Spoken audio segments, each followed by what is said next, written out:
The U.S. Capitol buzzed with the subtle tension that only seasoned staffers and longtime journalists could truly recognize. It wasn't loud or dramatic, not yet, but there was a quiet hum in the air, the kind of stillness before the wind shifted, before something permanent began to change.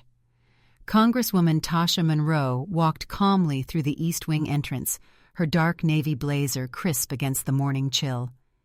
Cherry blossoms floated gently from the trees outside, their petals landing softly along the concrete walkways and jacket shoulders alike. Spring had arrived in Washington, but the beauty outside stood in stark contrast to the thorny policy battle that would unfold behind closed doors.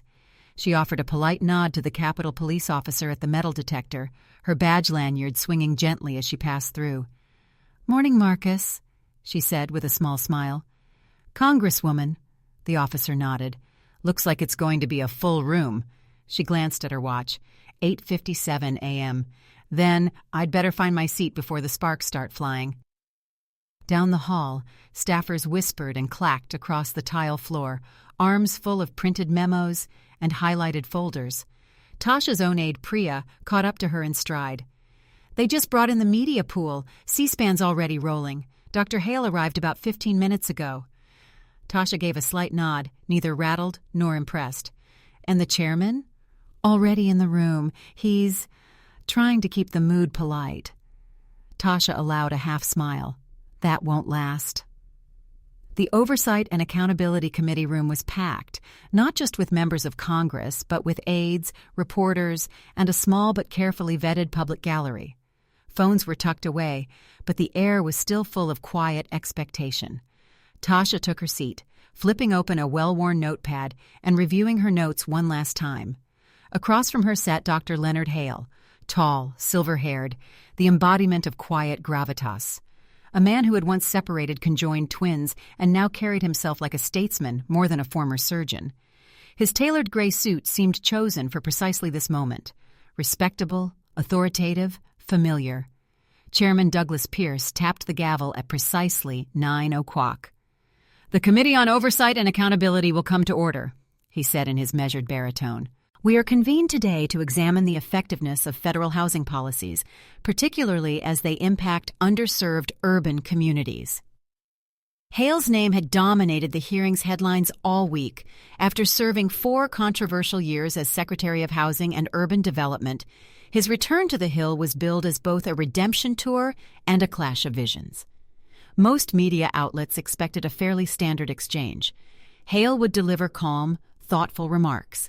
A few Democrats would object. The chairman would maintain order. Tasha Monroe, however, had other plans, though she hadn't yet decided when she'd reveal them.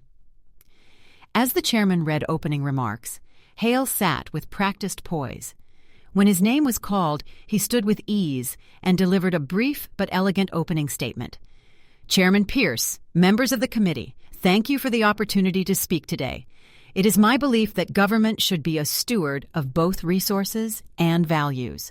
We must support communities without breeding dependency, encourage growth while maintaining responsibility, and most of all, serve with moral clarity." He paused. Cameras clicked. Monroe didn't flinch. "I have dedicated my life," Hale continued, "to helping others, whether through medicine, policy, or personal conviction. My faith informs my work, and I believe that in times of confusion, we must return to principles, family, faith, and personal responsibility." The room nodded along, some earnestly, others because that's what cameras required. Tasha made a small mark on her notepad. She'd seen this before. The polished delivery, the appeal to faith, the wrapping of political choices in moral absolutes. He was good. Too good. As the first Republican member launched into a round of predictable questions, Tasha listened. Hale was charming, unflappable, and adept at avoiding anything too specific. When asked about federal funding for low-income housing, he talked about community resilience. When pressed on homelessness, he spoke of shared responsibility. It was all very smooth, but between the lines, Tasha heard something else, a kind of sanitized detachment, the language of a man who viewed vulnerable people as data points rather than lives. Her eyes drifted toward the row of framed photographs along the hearing room's north wall. Images of past committee members, most of them men, most of them white, many long forgotten. But today wasn't about the past. It was about what came next. Priya, seated 2 rows behind, caught Tasha's eye briefly and raised 2 fingers. 2 minutes until her turn. Tasha nodded slightly and closed her notebook. She didn't need it anymore. Everything she needed, scripture, memory, facts, was already with her. Tasha adjusted the microphone in front of her. It wasn't her turn to speak just yet, but the moment was coming. She could feel it. A low murmur moved through the room as another member asked about budget allocations during Hale's time at HUD. The question was wordy, technical, so was Hale's answer. He leaned slightly toward the mic. It's important we look at these numbers not in isolation, but within the broader context of fiscal responsibility. Yes, some reductions were made, but we also empowered local governments to be more self-sufficient. Washington cannot and should not be the sole answer to every housing concern. The Republican members nodded along, satisfied. A few murmurs of, "well said," came from their side of the bench. Even Chairman Pierce seemed to relax slightly, but not Tasha. She glanced down at a single note written on the corner of her folder, 4 words in black pen. 31K dining set, receipts. She didn't need a binder of exhibits, just the right moment and the right words. What unsettled her more than Hale's ability to spin his record was the way he invoked morality so freely, as if simply being calm, faithful, and accomplished gave him permanent license to define what was good. She thought of the family she'd visited last month in Fort Worth, a mother of 3, laid off from her warehouse job, now sleeping in her car with her kids while she waited for a housing voucher that never came. That woman didn't speak in sound bites or Bible quotes, but she had something Hale's speeches lacked: authenticity. The hearing continued, and Hale remained composed, answering even the mild rebukes from Democratic members with a kind of benevolent patience. He smiled often. He called everyone sir or ma'am. He spoke slowly, deliberately, as though he were the only adult in a room full of confused children. Tasha wasn't confused. She was waiting. At one point, he mentioned his upbringing, the son of a single mother in Detroit, how she'd cleaned houses to pay for his books, how he'd studied by candlelight, determined to make something of himself. It was a moving story. It always was. But stories weren't policy. And somewhere along the way, Tasha thought, that boy from Detroit had stopped being the underdog and started becoming the gatekeeper. Chairman Pierce gavelled the room softly, signaling a short recess. Members began rising, stretching, heading toward aides with whispered instructions. Tasha remained seated, hands still folded. Dr. Hale stood to adjust his suit jacket, his eyes glancing across the room. For a brief second, their eyes met. He nodded at her. She nodded back, but her gaze was still unreadable. The hallway outside the hearing room was already filling with chatter. Reporters huddled near outlets, whispering headlines into their phones. On Twitter, clips of Hale's calm testimony were already trending, labeled with phrases like "statesman returns" and "moral clarity." Priya approached quietly. "You ready?" Tasha stood, smoothing the front of her blazer. "More than ready." Inside, the recess clock ticked down. Staffers refilled water pitchers. Microphones were tested. The crowd settled again. Chairman Pierce returned to his seat and tapped the gavel once more. "We'll now resume with questions from Congresswoman Monroe." The cameras panned to her. Viewers watching at home leaned forward.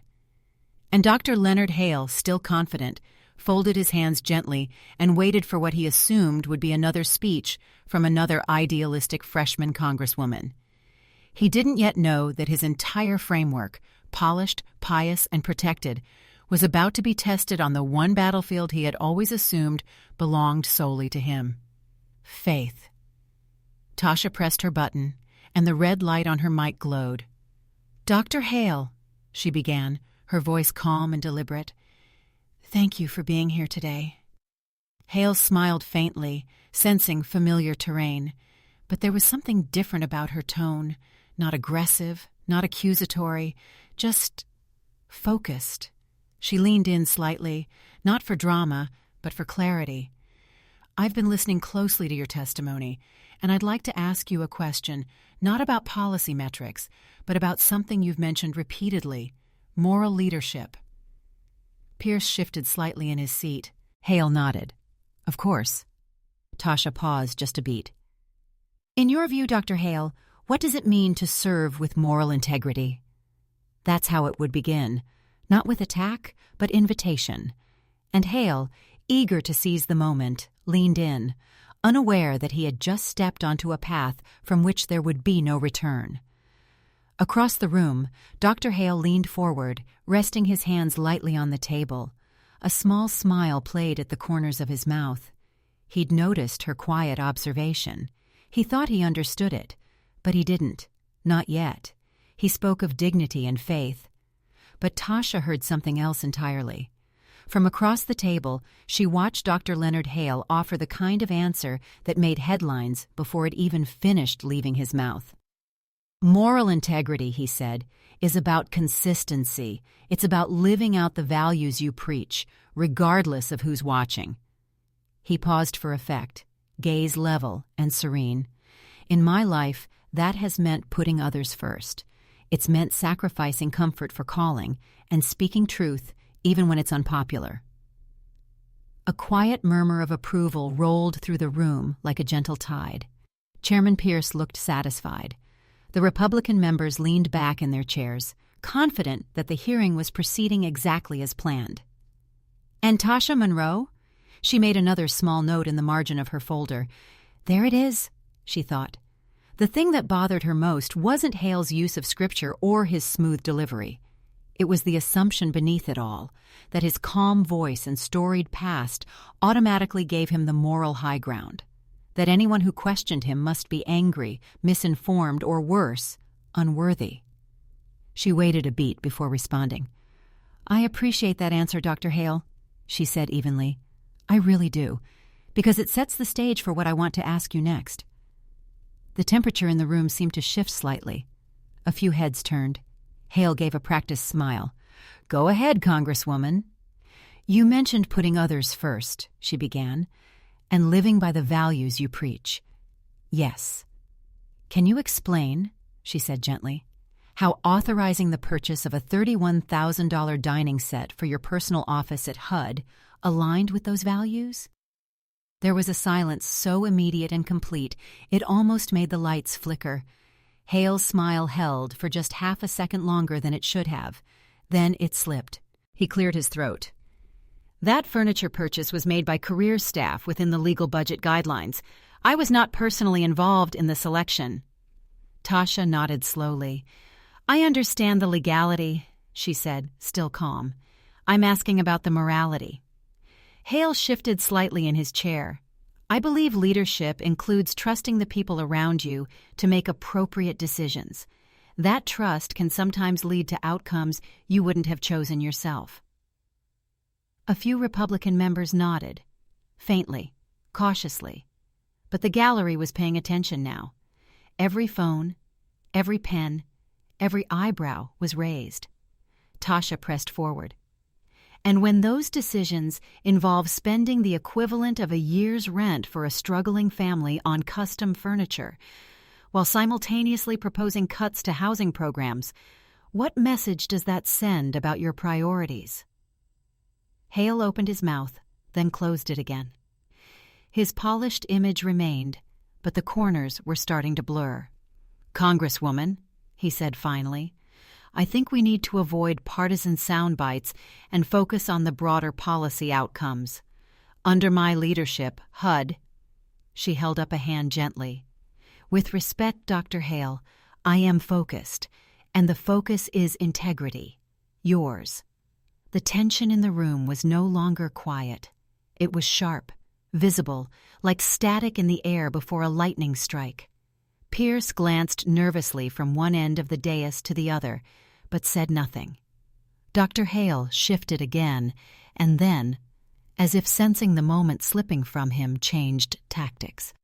"I have to say, Congresswoman," he said, adjusting his glasses and dropping his voice to a more solemn tone, "that I'm troubled, not just by your question, but by your entire approach to public service." A ripple moved through the committee room. Tasha didn't blink. "I find it concerning," Hale continued, "that a representative would be more focused on scoring viral moments than on engaging in meaningful dialogue. I've seen the social media posts, the inflammatory language.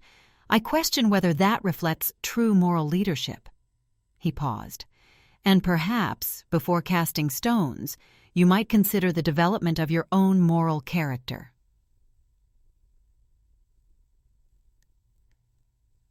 The words landed like stones themselves. There was no outburst, no gasp, just a deep, collective tightening in the room.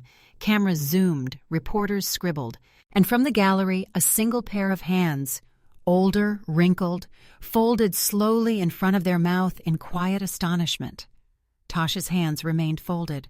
Her expression didn't change, but inside something shifted, not in anger, but in clarity. She had spent years teaching scripture in Sunday school before running for office. She had studied not just the words of the Bible, but the spirit behind them. And she had seen this exact moment coming. Hale wasn't debating policy. He was trying to diminish her, not with facts, but with tone. Not with leadership, but with condescension cloaked in faith. And now he had walked directly into the one place he could not control. The place he had underestimated entirely. Her faith. Tasha sat very still for a few seconds, just enough time to let his words breathe, to let them land. Then she looked up, straight at Hale, and smiled. It wasn't smug. It wasn't angry. It was the smile of a woman who had just been handed the opening she'd been preparing for all her life. She glanced briefly at the Bible she'd tucked into her folder, then gently closed her notes. She wouldn't need them for what came next, because this wasn't going to be a rebuttal. It was going to be a sermon. Just truth. Hale tried to respond. He truly did. He opened his mouth, drew a breath, but the words didn't come easily. The confidence that had underpinned his testimony now sat cracked beneath the weight of someone who knew the text better than he did. Finally, he offered, "Well, I suppose we have different interpretations." Tasha nodded once. "That's the beauty of Scripture. It holds up a mirror. What you see depends on how honest you're willing to be." The room was silent. Pierce looked down, searching for his gavel as if it might somehow bring the temperature back down. He cleared his throat. "We'll move to the next member." But nobody moved, because even though the hearing would technically continue, everyone in that room, every aide, every journalist, every viewer at home, knew something fundamental had just shifted. Dr. Leonard Hale, long considered untouchable in his moral clarity, had just been held accountable, not by scandal, not by partisanship, but by the very scripture he'd tried to wield. And Congresswoman Tasha Monroe? She hadn't just defended her faith. She had redefined what it meant to lead with it. The silence didn't last long. After Tasha Monroe's response, the atmosphere in the hearing room changed. It was subtle at first, a shifting of posture, an intake of breath, the scratch of a pen halting mid-note. But like a tremor before an earthquake, everyone knew they were now standing on unsettled ground. Dr. Leonard Hale, for the first time that morning, didn't look entirely sure of himself. Still, the hearing had to continue. Chairman Pierce gavelled lightly, trying to smooth the moment. "Thank you, Congresswoman Monroe. The chair now recognizes Congressman Walker." The room turned toward the older gentleman from Utah, who looked mildly alarmed to be the center of attention. He cleared his throat and mumbled something about Section 8 housing data. The question was long-winded and technical, a lifeline of sorts. Hale latched onto it gratefully. "Yes, Congressman, during my tenure we explored a number of public-private initiatives to—" But the room wasn't listening. Not really. C-SPAN was still streaming. Social media was already aflame. Screens in media vans outside the Capitol played replays of Tasha's scripture reading on a loop. Inside, people were still trying to process what they had seen. Tasha, meanwhile, wasn't celebrating. She remained seated, still, her hands clasped loosely in front of her. No smirk, no gloating, just presence. She had spoken her truth, and now she would let it stand. It wasn't until 20 minutes later, during a brief procedural pause, that Dr. Hale made his move. He leaned forward and requested to speak directly, citing personal clarification. Chairman Pierce hesitated, then nodded. "Proceed, Dr. Hale," he said uneasily. Hale adjusted his microphone, cleared his throat, and spoke in a tone lower than before. Less measured, more direct. "I would like to take a moment," he said, "to address the tone and trajectory this hearing has taken." Tasha looked up. "While I appreciate the Congresswoman's passion and dedication to Scripture, I must express concern about the implications made regarding my faith, my integrity, and my public service." His voice was calm, but colder now. "I did not come here to be sermonized to," he added, "by someone whose career thus far has been marked more by sound bites than substance." Gasps rippled through the back of the room. Even the stenographer faltered. Tasha's expression didn't change. Hale continued, his voice rising slightly. "I have spent decades serving others. Through surgery, through government, and through ministry, I have healed broken bodies and built programs to lift people up. I have mentored young physicians, prayed with grieving families, and led quietly when others were shouting." He turned slightly toward Tasha. "So forgive me," he said, "if I don't take moral instruction from someone who treats Scripture like a weapon and public service like a stage." The insult wasn't just sharp, it was surgical. And now the room waited for Tasha's response. Chairman Pierce looked visibly uncomfortable, but didn't interrupt. Tasha exhaled once. Then slowly she reached into her folder and pulled out a single page. She didn't speak immediately. She let the paper speak first. The page printed with HUD spending records, including the now infamous $31,000 dining set. She held it up. "Dr. Hale," she began, her voice steady, "this isn't about theater, it's about truth." She placed the page flat on the desk. "You said you've mentored, you've healed, you've served." She looked up at him. "But public service doesn't erase public accountability." There was no flourish in her delivery. "Just wait. You questioned my morality," she said. "Let's talk fruits, since you like that verse so much." She flipped the page, revealing a list of budget cuts made under Hale's HUD leadership, reductions in shelter programs, housing assistance, and youth housing grants. "While you were purchasing a dining set that costs more than some families make in 6 months," she said, "you were cutting funds from programs that kept children off the streets." Hale opened his mouth, but she held up a hand. "You accused me of using Scripture as a weapon," she said. "I don't. I use it as light." Now her voice dropped, low, firm, personal. "And if that light reveals hypocrisy, that's not my doing. That's what truth does." There was a stillness again, deeper than before. Then she quoted gently, "You will know them by their fruits." Her eyes met his. "Those are Christ's words, not mine." Now the committee room was no longer a political chamber. It felt like a church. And Tasha Monroe wasn't preaching. She was testifying. Dr. Hale shifted in his seat.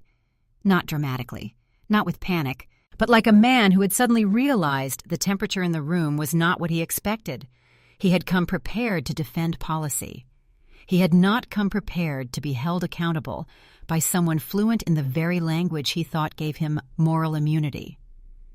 Chairman Pierce adjusted his glasses. "I think we should," he began, but Tasha was already continuing, calmly, without raising her voice. "I've never claimed to be perfect," she said, "but I know the people I speak for. Families in Dallas living in motels because shelters are full, seniors on fixed incomes choosing between medicine and rent." She turned the spending sheet toward Hale. "These aren't talking points. They're lives." Then she added gently, "You don't get to question the morality of the people living those realities, or the people standing up for them, because you wear a nicer suit." The line wasn't mean. It wasn't angry. It was clear. Hale opened his mouth again, trying to recover. "Congresswoman, But she continued, "When you spoke earlier about your accomplishments, your surgeries, your books, your reputation, I listened, and I respect what you've done." She leaned forward slightly. "But morality isn't something we earn once and wear forever. It's something we prove, daily, with choices." Hale blinked. "And today," she said softly, "you chose to question my character instead of answering for your record. That wasn't integrity. That was deflection." No one moved. It was Chairman Pierce who finally tapped the gavel, his voice a little hoarse. "Let's, take a 5-minute recess." But even as members stood and aides scrambled to adjust, the moment didn't move. The room was still locked in that last sentence, that last look, that unmistakable shift in power. Outside, the April wind moved gently through the cherry blossoms again. Cameras turned toward the hearing room doors, waiting for someone, anyone, to step out. Inside, Dr. Leonard Hale remained seated, staring at the stack of papers in front of him. His reputation for decades had been that of a man above the fray, measured, faithful, unshakable. And yet now, in front of the country, he had been shaken, not by volume, not by outrage, but by clarity. Congresswoman Tasha Monroe stepped out last, quietly, her Bible still in her bag, her expression unreadable. She wasn't smiling. This wasn't a victory, it was a reckoning. The room had cooled, but the tension had not. When the hearing resumed a few minutes later, nothing felt quite the same. The voices were quieter, the questions more cautious. Even the Republican members who'd once nodded eagerly during Hale's testimony now appeared more reserved, eyes occasionally flicking toward their phones. Something had shifted, and everyone knew it. But the shift wasn't over. Congresswoman Tasha Monroe sat in silence as the next few committee members took their turns. They returned to the policy questions, budget allocations, community block grants, the usual bureaucratic dance. Dr. Hale responded with his usual composure, though a faint stiffness had entered his tone. The warmth was gone, the smile less frequent. He was playing defense now. And Tasha? She was waiting. Not to pounce, not to perform, to finish. Because Hale had made a mistake, and not just once. He'd made it 3 times. He had used Scripture to judge someone else. He had framed accountability as a personal attack. And worst of all, he had assumed no one would know the Bible better than him. Chairman Pierce looked down the line. "Congresswoman Monroe, do you have a follow-up?" She pressed the microphone button. The red light blinked on. "Yes, Mr. Chairman, I do." Hale exhaled slowly. He didn't look at her, not yet. Tasha spoke evenly. "Dr. Hale, earlier you referenced a verse from the Gospel of Matthew. You will know them by their fruits. Do you remember that?" Hale gave a tight nod. "Yes, I do." "And you used that verse," she continued, "to suggest that my approach to politics lacks spiritual substance." He didn't respond. She didn't need him to. "I want to be very clear," she said. "When you quote Scripture as judgment, you'd better be prepared to stand on it fully, not just the part that serves your narrative." She opened a small leather-bound Bible she'd placed beside her notes. Her voice remained calm, almost tender. "Let me read you something from the same gospel, just a few verses earlier." She flipped to Matthew chapter 7. "Why do you look at the speck of sawdust in your brother's eye," Mao, she read, "and pay no attention to the plank in your own eye? How can you say to your brother, 'Let me take the speck out of your eye,' when all the time there is a plank in your own, you hypocrite? First, take the plank out of your own eye, and then you will see clearly to remove the speck from your brother's." She closed the Bible gently and looked up. The hearing room was silent again, a different kind of silence this time, not the kind that followed a heated exchange, the kind that came when someone had said something deeply true. Hale blinked. Once. Tasha leaned forward just slightly. You questioned my moral compass. But what you failed to understand is that I don't carry it for show. She glanced around the room. Not dramatically, just enough to include the gallery, the press, the staffers leaning closer. My moral compass, she said, was forged in places no TV camera ever reached. Sunday school classrooms in Dallas, emergency shelters, courtrooms where mothers begged for housing for their kids. I didn't read scripture to sharpen it into a sword. I studied it to survive. Then she turned back to Hale. And you quoted one verse to question my character. I've spent a lifetime learning the ones that reveal your record. She picked up a printed chart, HUD spending under Hale's leadership, and read off numbers like testimony. Program cuts, homelessness up 12%, ethics probes unresolved, luxury spending approved while shelters closed. Her voice didn't rise. It didn't need to. It was solid, inevitable. You say we should know people by their fruits. I agree. She placed the chart down gently. And what fruit grows from a $31,000 dining set while families sleep in cars? There was no answer, because none was possible. Even Hale seemed to recognize that. But Tasha wasn't done. She opened her Bible again. One more verse, Dr. Hale. Gospel of Luke, chapter 6, verse 41. She paused only a beat. Why do you see the speck that is in your brother's eye, but do not notice the log that is in your own? She let the words hang, then said with quiet clarity, The log in your eye, Dr. Hale, is crystal clear to everyone in this room, except apparently you. Dr. Hale didn't flinch, but the flush in his neck gave him away, the kind of discomfort that came not from volume or personal attack, but from the slow realization that you've been seen, not just politically, but spiritually. Tasha could feel the shift, not in a triumphant way, but in the deep, settled way that truth brings when it's spoken plainly. She continued, I want to be clear. I'm not here to condemn you. That's not my place. But when you use faith to justify power without responsibility, when you stand behind Scripture while stepping over the people it calls us to protect, someone has to say the truth out loud. She turned toward the committee dais. I represent people who've never seen the inside of this building. People who pray with their lights turned off to save electricity, who pack 2 lunches from a food bank so their kids can eat and still look normal at school. Her voice caught for half a second, not from performance, but from memory. They don't need platitudes. They need justice. And justice, real justice, starts with honesty. She turned back to Hale. You don't get to talk about character while refusing to account for choices that hurt the vulnerable. Then softer, you don't get to quote Christ while ignoring his people. The gallery was frozen. Some viewers in the back, older women, younger staffers, had eyes glistening. Even a few committee members looked down at their desks, unsure where to rest their gaze. Chairman Pierce opened his mouth, then closed it again. There was nothing to add. Tasha gently closed her Bible and folded her hands. No further questions, Mr. Chairman. The red light on her microphone clicked off. The hearing didn't resume for a full 30 seconds. When it did, it wasn't with another question. It was with applause.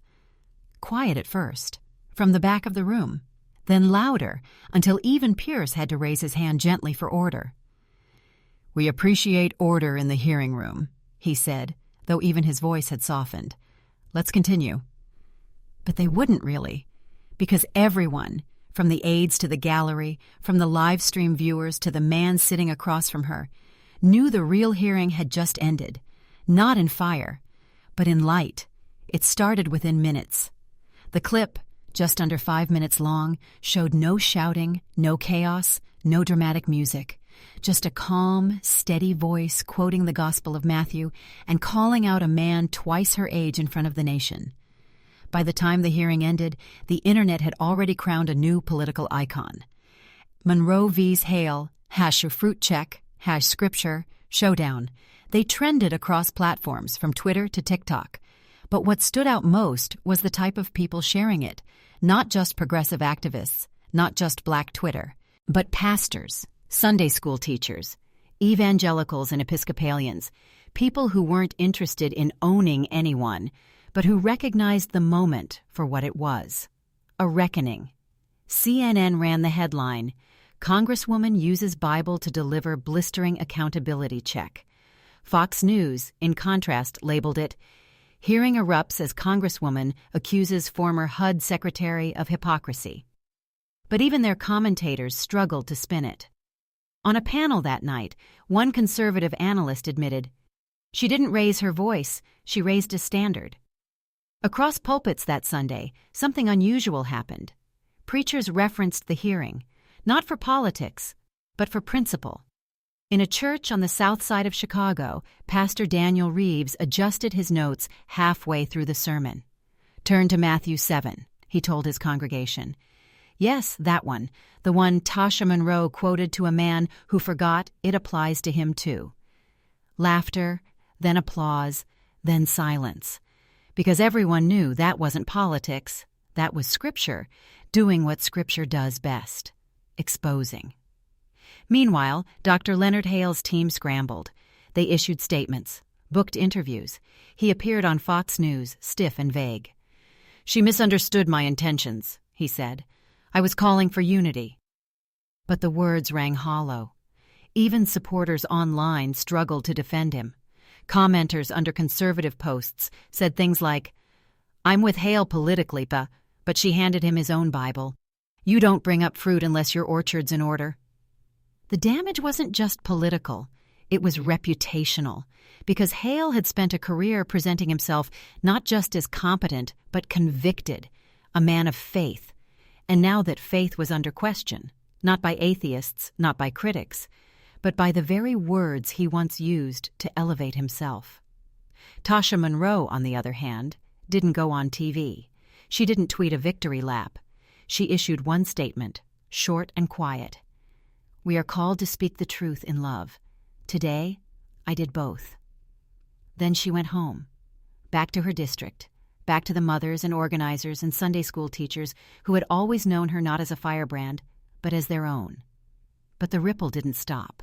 It spread into faith communities across the country. Bible study groups spent that week not just reading Scripture, but wrestling with it. What does it mean to know them by their fruits? Can a person quote Jesus while ignoring the poor? What happens when someone uses a gentle tone to justify unjust choices? A seminary in Atlanta added the Monroe-Hale hearing to its curriculum under Faith and Public Witness. At a megachurch in Houston, a guest preacher said, "Some people wear the cross as decoration, others carry it as burden. Y'all, we saw the difference on national TV this week." And for the younger generation, the moment became a blueprint. Clips of Monroe's response were remixed on TikTok with gospel music, lo-fi beats, even Kendrick Lamar verses. A 17-year-old youth leader in Detroit posted, "When she quoted Matthew 7 to check his pride, that's black church, that's theology, that's power." By the end of the week, Monroe's office reported record donations, not from big PACs, from individuals.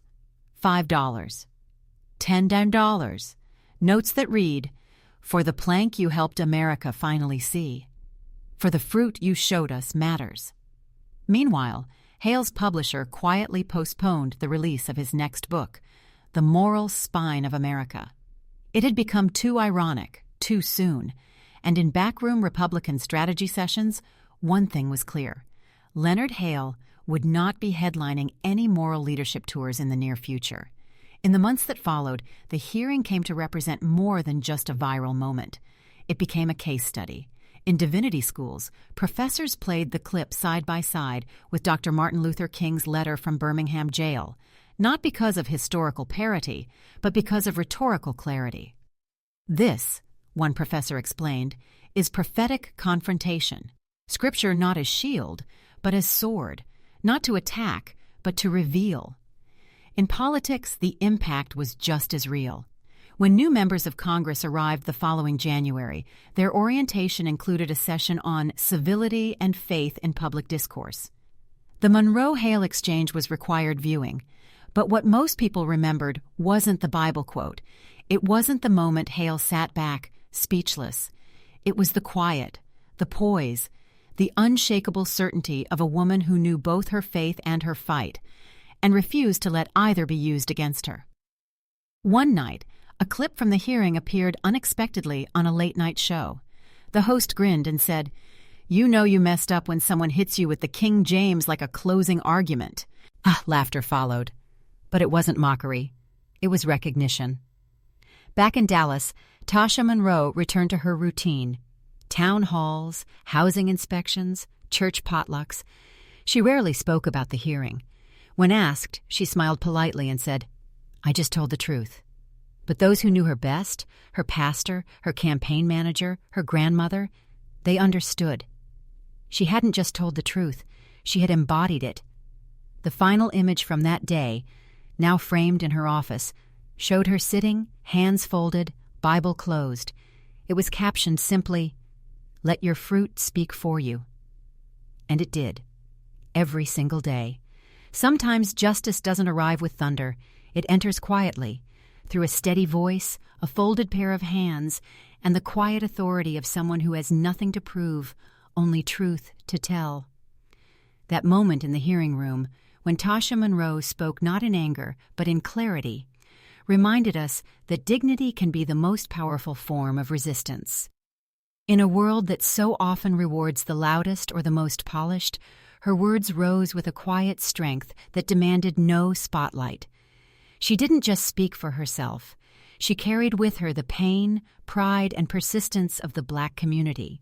And not just the one in her district, but every Black community across the country that's been told, explicitly or silently, that moral leadership must look and sound a certain way. The lesson perhaps is simpler than we think. Hold your ground.